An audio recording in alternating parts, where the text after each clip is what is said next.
Quanto vale a vida da sua filha? Pense num número. 1 milhão? 5? Ontem à noite um homem me ofereceu 10 milhões de reais pela vida da minha. Ele tinha o dinheiro. Eu tinha o remédio. A última dose que existia no país. O problema é que a minha filha precisa do mesmo remédio para ver o amanhecer. Eu disse não para 10 milhões de reais. E foi aí que a minha guerra começou. Meu nome é Lucas. Por 12 anos, minha vida tem sido a sirene da ambulância e o cheiro de desinfetante. Eu salvo vidas, é o que eu faço. Mas há 6 meses, a vida que eu mais precisava salvar era a da minha pequena Sofia. Uma doença rara, degenerativa, um nome complicado que os médicos dizem com pena no olhar. Eles me disseram que não havia muito a fazer, até que surgiu a Serafina, uma droga experimental, um milagre líquido que parava a doença. Sofia conseguiu a primeira dose, e foi como ver uma flor desabrochar em câmera lenta. Ela voltou a sorrir. Do outro lado da cidade, em uma ala hospitalar que parece um hotel 5 estrelas, morava Ricardo Montenegro. Um nome que você vê em prédios, em jatinhos, na lista da Forbes. Um homem que move o mundo com um telefonema. E assim como eu, ele também tinha uma filha, Lara, atacada pela mesma doença implacável. Montenegro comprou os melhores médicos, a melhor tecnologia, mas não podia comprar a cura. Ele também descobriu a Serafina. E quando o laboratório anunciou que a produção tinha sido interrompida por contaminação e que apenas uma última dose restava no país, ele moveu céus e terras para encontrá-la. O destino é um roteirista cruel. A última dose estava na geladeira de transporte da minha ambulância, destinada a Sofia para completar seu tratamento. Mas o sistema do hospital é interligado. A informação vazou, e em menos de uma hora, o mundo de Ricardo Montenegro desabou sobre o meu. Primeiro foi meu chefe, uma ligação nervosa falando sobre uma oportunidade única, uma doação generosa para o hospital. Eu entendi na hora. Depois foram os advogados, homens de ternos de US$ 1.000 me abordando no estacionamento, falando de acordos de confidencialidade e compensações financeiras. Eu recusei todos. Eu não estava vendendo um carro, eu estava segurando o futuro da minha filha nas minhas mãos. Eu sabia que, eventualmente, ele viria, o próprio rei. E ele veio. O hospital ficou em silêncio quando ele passou. Médicos baixavam a cabeça, o ar parecia ficar mais rarefeito. Ele me encontrou no corredor estéril do lado de fora da UTI pediátrica, onde Sofia dormia. Ele não me cumprimentou. Ele me mediu, como se eu fosse um problema matemático que ele precisava resolver. Seus olhos não tinham a dor de um pai. Tinham a fúria de um rei que encontrou um portão trancado. Você é o Lucas, certo? Ele disse, a voz baixa e controlada. Eu não vou tomar seu tempo.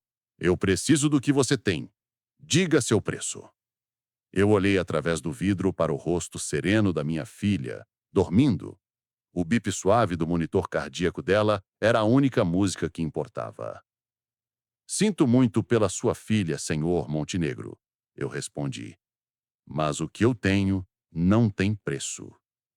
Foi a primeira vez que eu vi uma rachadura na armadura dele.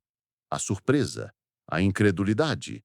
O homem que comprava tudo tinha acabado de encontrar a única coisa no mundo que não estava à venda. E ele não ia aceitar isso. Eu achei que a conversa tinha terminado ali. Achei que ele iria embora, talvez procurar outra solução. Ingênuo. Homens como o Ricardo Montenegro não ouvem a palavra não. Eles a veem como um obstáculo a ser demolido. Ele deu um passo à frente, a sombra dele me cobrindo. 10 milhões, ele disse, a voz baixa, quase um segredo entre nós. 10 milhões de reais. Na sua conta. Amanhã. Pense nisso, Lucas.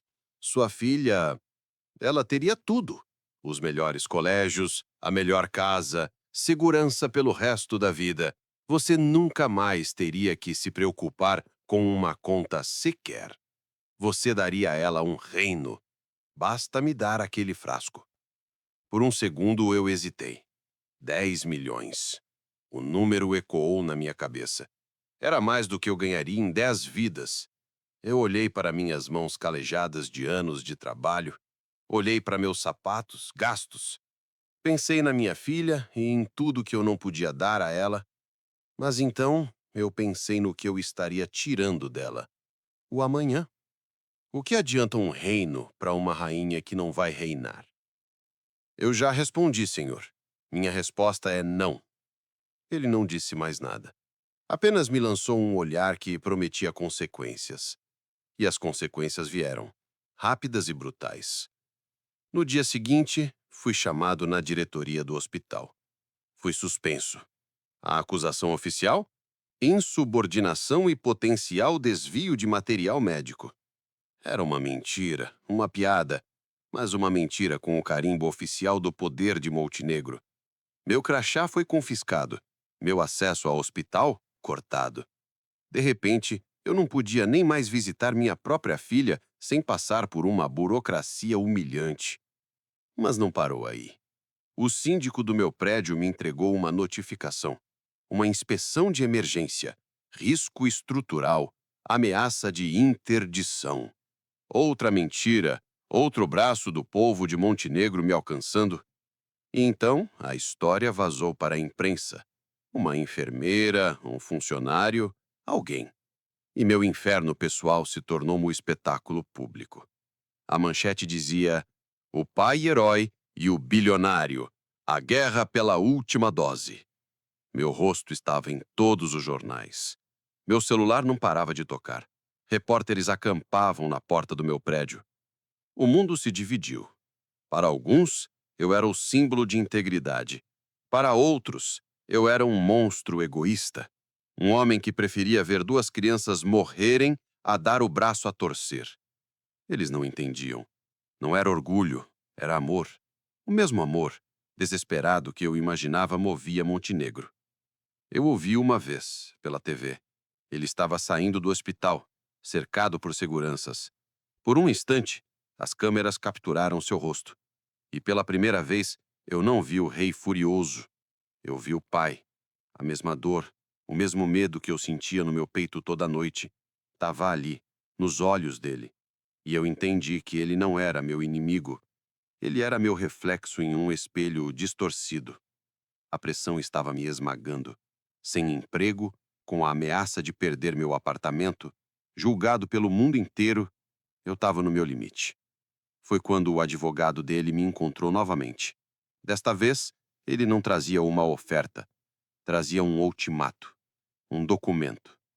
O senhor Montenegro está entrando com uma ação judicial para conseguir a tutela médica temporária da sua filha, disse o advogado sem emoção. Vamos alegar que o senhor, sob estresse emocional, está tomando decisões que a colocam em risco. O juiz vai decidir quem tem o melhor interesse da criança em mente. Um pai desempregado e prestes a ser despejado? Ou um benfeitor disposto a garantir o futuro dela? Assine o acordo, senhor Lucas. É sua última chance. Eles não estavam mais tentando comprar o remédio. Eles estavam tentando tirar minha filha de mim. Pela primeira vez, eu olhei para aquele frasco e não vi a salvação. Vi a minha própria condenação. O preço da minha integridade não eram 10 milhões de reais. Era tudo. Absolutamente tudo. E eu? Eu estava começando a fraquejar. Ali, no silêncio da minha cozinha, eu entendi o que era o verdadeiro poder. Não era ter 10 milhões de reais. Era a capacidade de destruir a vida de um homem com uma caneta e uma folha de papel. Eu estava derrotado.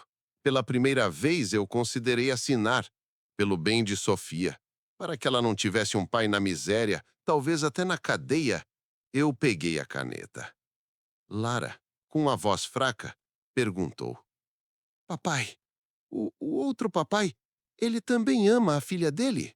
A pergunta, tão pura e inocente, atingiu Ricardo como um soco.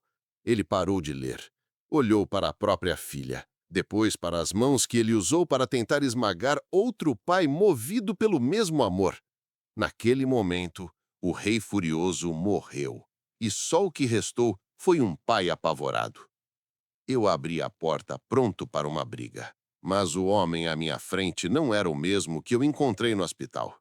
A arrogância tinha desaparecido, seus ombros estavam curvados, seus olhos estavam vermelhos.